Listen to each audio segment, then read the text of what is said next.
یک آیه یک داستان. یک آیه یک داستان. یک آیه یک داستان. بسم الله الرحمن الرحیم. سلام بچه ها، حالتان چطور است؟ خوبید؟ الحمدلله. سلام بچه ها. انشاءالله که سلامتی خودتان و اهل خانه‌تان خوب و عالی باشد.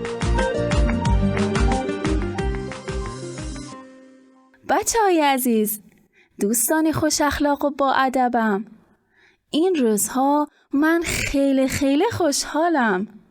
میدانید چرا؟ من میدانم، چون ما در یکی از بهترین روزهای خدا هستیم. حتما میپرسید مگر امروز چی روزی است؟ خب معلوم است، آخه امروز زادروزی یکی از بهترین انسانهای خوبی خداست، کسی که ما بچه ها را خیلی دوست می‌دارد. بله، ایشان عزیزی ما، سروری ما، پیامبری خوبی ما، حضرت محمد صلی الله علیه و آله و سلم هستند.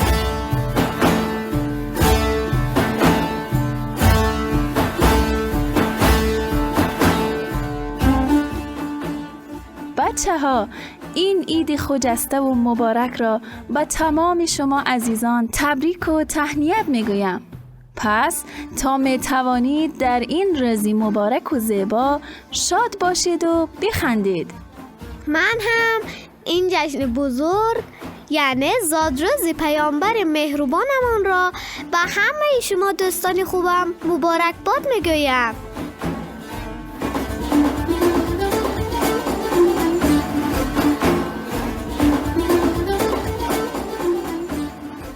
امروز که میخواستم با پدرجانم به استودیوی رادیو مهر بیایم، در راه پدرجانم کمی درباره حضرت محمد صحبت کردند و به من گفتند پیامبر بچه ها را خیلی دوست می داشتند و هرگاه کودکی نزدشان می رفت حتما او را خوشحال می کردند. بله، درست است. حضرت محمد مصطفی صلی الله علیه و آله و سلم از همان کودکی به مهربانی و خوش اخلاقی معروف بودند. چه خوب.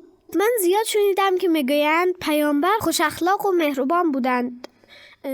نمیدانم که مثلا چی کارهایی میکردند. پیامبر عزیزی ما حضرت محمد خیلی انسان خوش اخلاق و مهربان بودند. بگذار برای اینکه بهتر بگویم اول یک سوال از شما بپرسم.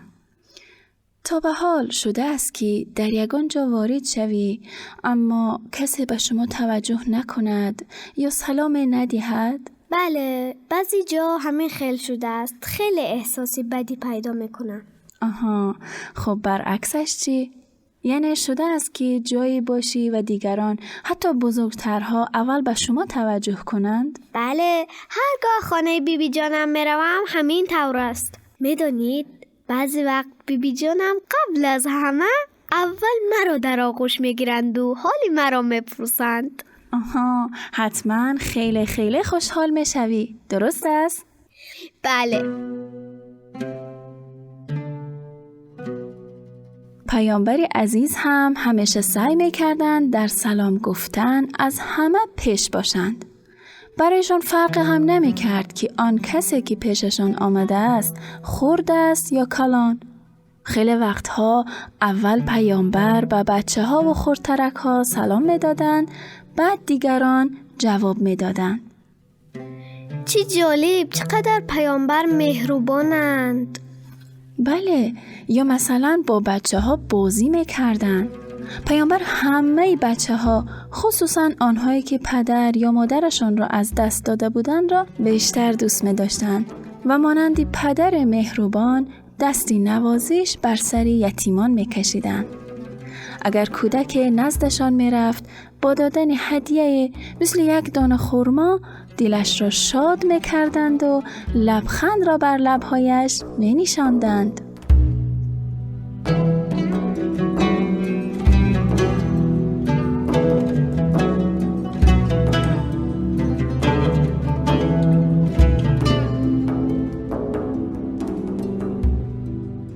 چه زیبا.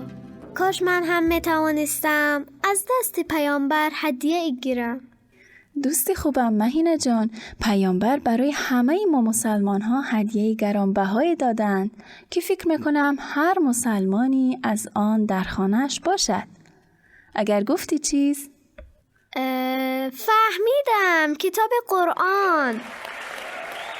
آفرین، احسنت. آن هدیه کتابی نورانی قرآن است که اگر بخوانیم و عمل کنیم ما هم میشویم یکی از دوستان خدا و پیامبر. درست است. من پیامبر را خیلی خیلی دوست می‌دارم و آرزو میکنم که من هم از دوستان و یارانشان باشم. آفرین به شما. میدونی بهترین و نزدیکترین راه برای دوستی با پیامبر صلی الله علیه و آله و سلم خوش اخلاقی است؟ بله، من همیشه سعی میکنم تا با همه خوب رفتار کنم و خوش اخلاق باشم. صد آفرین به شما دختری با ایمان. میدانستی در قرآن کریم که معجزه پیامبر و هدیه جاودان برای همه انسان هاست، آیت وجود دارد که خطاب به پیامبر میگوید تو بهترین و بزرگترین اخلاق را داری. بچه ها آماده اید تا با هم این آیت زیبا را بشنویم؟ بسم الله الرحمن الرحیم و انک لعلی خلق عظیم.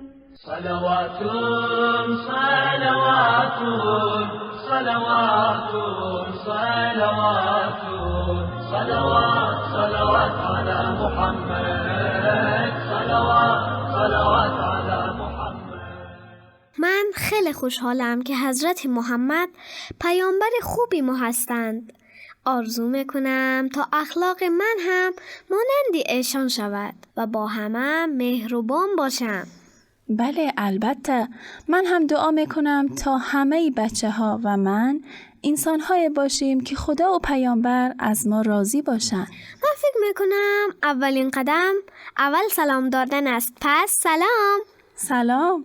سلام. سلامت باشی. آها، راستی بیبی جانم هم میگویند سلام سلامتی می آورد.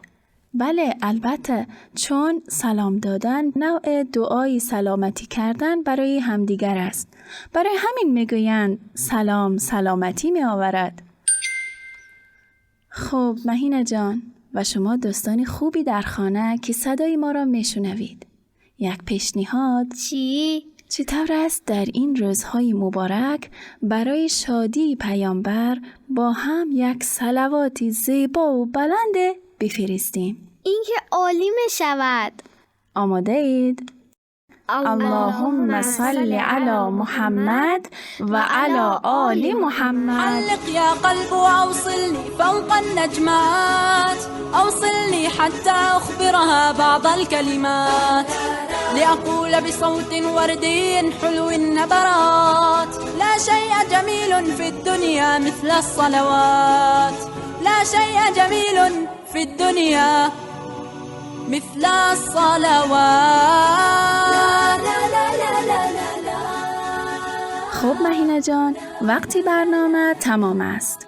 یک بار دیگر این عید خجسته و فرخنده را هم به شما و هم به همه بچه های دنیا تبریک میگویم. امیدوارم همیشه شاد و خندان باشید. دوستان عزیز، عیدتان مبارک. تا برنامه دیگر، خدا نگهدار. خدا حافظ گلهای خوشبو.